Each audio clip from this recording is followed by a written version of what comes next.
আজ কাশীপুর ভূমি ও ভূমি সংস্কার দপ্তরের একটি লিখিত আবেদন করেন শিবুনাথ মুর্মু ও কাশীনাথ মুর্মু নামে দুই ব্যক্তি।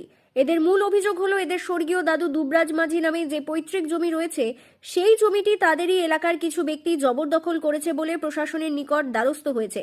এমনকি এই ঘটনাটি জল গড়িয়েছে আদালত পর্যন্ত। এমন ঘটনাটি কাশীপুর বিধানসভার হদলদা উপররা অঞ্চলের এই জমিটি রয়েছে কালিয়াদা অঞ্চলের, যার প্লট নম্বর 1104। এই ঘটনার বর্তমানে প্রশাসনিক তদন্ত চলছে বলে জানা যায়, কিন্তু আবেদনপত্রে জানিয়েছেন এই তদন্তটি যাতে সঠিকভাবে করা হয়। এই ঘটনাটির লিখিত আকারে কপি প্রশাসনের বিভিন্ন দপ্তরে এবং আদিবাসী সংগঠনের বিভিন্ন দপ্তরে দেওয়া হয়েছে বলে জানিয়েছেন। এই ঘটনার পরিপ্রেক্ষিতে যাদের নামে অভিযোগ, মন্টু মণ্ডল বলেন যে জায়গাটি এরা দাবি করছেন সেই জায়গাটি আমাদের সব রকম কাগজপত্র রয়েছে, তাই প্রশাসনিক তদন্ত চলছে। আমরাও চাইছি সঠিকভাবে তদন্ত হোক আর সঠিক বিচার উঠে আসুক। এই ঘটনার পরিপ্রেক্ষিতে কাশীপুর ভূমি ও ভূমি সংস্কার দপ্তরের আধিকারিক ভূপাল সামন্তকে ফোন করে জিজ্ঞাসা করলে তিনি জানিয়েছেন সরকারি দপ্তরে যে কেউ তাদের অভিযোগ জানাতেই পারে, তবে গোটা ঘটনাটি এখন তদন্ত সাপেক্ষ। অপরদিকে অখিল ভারতীয় বিকাশ পরিষদের পুরুলিয়া জেলার সহসভাপতি ও কাশীপুর ব্লকের সভাপতি নির্মল টুডু বলেন, আমাদেরকেও লিখিত আকারে কপি দিয়েছে, আমরাও দেখছি। তবে রাজ্যের মুখ্যমন্ত্রী মমতা বন্দ্যোপাধ্যায় জানিয়েছেন আদিবাসীদের কোনো জায়গা ও আদিবাসীরা হস্তক্ষেপ করতে পারবে না, তাই যদি কেউ করে থাকেন তাদেরকে সাবধান করছি, আপনারা কেউ আদিবাসীদের সঙ্গে অন্যায় করবেন না, তা না হলে আমরা আন্দোলনে নামতে বাধ্য হব।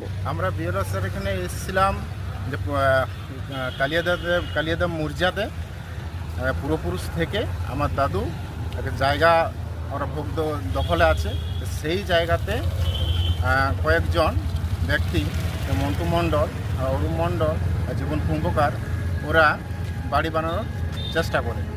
তো সেই পরিপ্রেক্ষিতে আমরা পূর্বপুরুষ থেকে আমার দাদুর নামে জায়গা আছে, সেই জায়গাতে মন্টু মণ্ডল, অরুণ মণ্ডল, জীবন কুম্ভকার এরা দাদুর জায়গাতে বাড়ি বানাচ্ছে। ওটার জন্য আমি 144 জারি করেছি এবং তার পরিপ্রেক্ষিতে গত 25 তারিখে জুয়েলার থেকে পিলনকারী ছিল।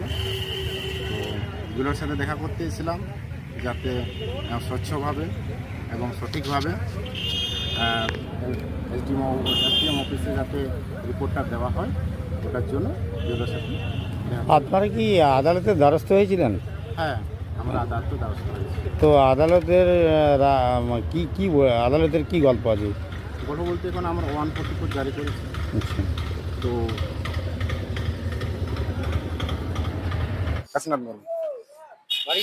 কালিয়াদা এই কপি আমাকেও দেওয়া হয়েছে এবং আমাদের অর্গানাইজেশনকেও দেওয়া হয়েছে। বিশেষ করে আমি কপিটাকে দেখে নিয়েছি। আমি এটাই বলবো যে ওনাদের যে একটা দাবি, যে জায়গাটা আপনারা জানেন যে আদিবাসীদের জায়গা, এখানে আমাদের স্বয়ং পশ্চিমবাংলার মুখ্যমন্ত্রী মাননীয়া মমতা ব্যানার্জি আইন করে দিয়েছেন যে আদিবাসীদের জায়গা কেউ আদিবাসীরা জোরপূর্বক কেউ নিতে পারবে না।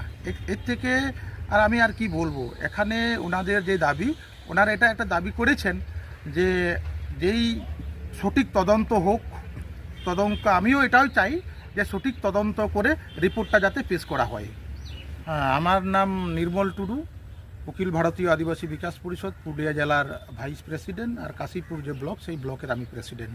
জায়গাটা আমরা কিনে নিয়েছি এবং জায়গাটা চিহ্নিত করার পর আমরা কিনেছি। সেটাকে কেনার পর আমরা বাড়ি তৈরি করি এবং বাড়ি তৈরি করা হয়ে গেছে প্রায় একটি ঢালাই লেভেল এবং কিছুটা আরও লিন্টন লেভেল হয়েছে কিছুটা।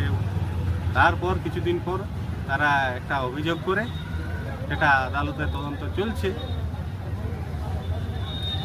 বর্তমান পরিস্থিতি কি রয়েছে? পরিস্থিতি এখন কাজটা যখন বন্ধ করা আছে, আইনে যা হবার সেটা চলছে। বিএল আরও দেখছে তারা। আজকে একটা ওনারা অভিযোগ করেছেন যাতে যে তদন্ত হচ্ছে সেটা যেন সঠিক তদন্ত হয়, তো এটা পরিপ্রেক্ষিতে কি বলবেন? দেখুন, আমরা তো দলিল মূলে জায়গাটা নিয়েছি। কার কাছ থেকে কিনেছে? মহেশ্বরী দেবী, আচ্ছা, ওনার ভাইয়ের জায়গা ভুবনেশ্বর প্রতাপ সিং দেও, তার বোন মহেশ্বরী দেবী, উনি আমাদেরকে বিক্রি করেছে। তারপরে আমরা সেই জায়গাটা বাড়ি তুলি। কত সালে কিনেছেন? 2024 সালে। আচ্ছা, তো বিষয়টা হচ্ছে যে পুরো নির্ভর করছে। হ্যাঁ, সঠিক তদন্ত হোক। আপনি কি দাবি রাখছেন? সঠিক তদন্ত হয়ে যে জায়গাটা আমরা কিনেছি সেটাই যেমন আমরা পাই। আর আপনার নাম? আমার নাম মন্টু মণ্ডল, বাড়ি? বাড়ি গ্রাম কালিয়াদা। আপনার সঙ্গে আর কারা কিনেছে? আমার সাথে আছে জীবন কুম্ভকার আর অনুপ কুমার মণ্ডল। সবাই ওইখানকার কালিদায়েরই বাসিন্দা? না, ওরা হচ্ছে একজনের মেহিতে পারে আর একজনের ইসন্দা। দাদা প্লট নাম্বার কত? Road number 1104। আপনারা কি তিনজন মিলে 2 ডিসমিল করে 6 ডিসমিল নিয়েছে। আচ্ছা।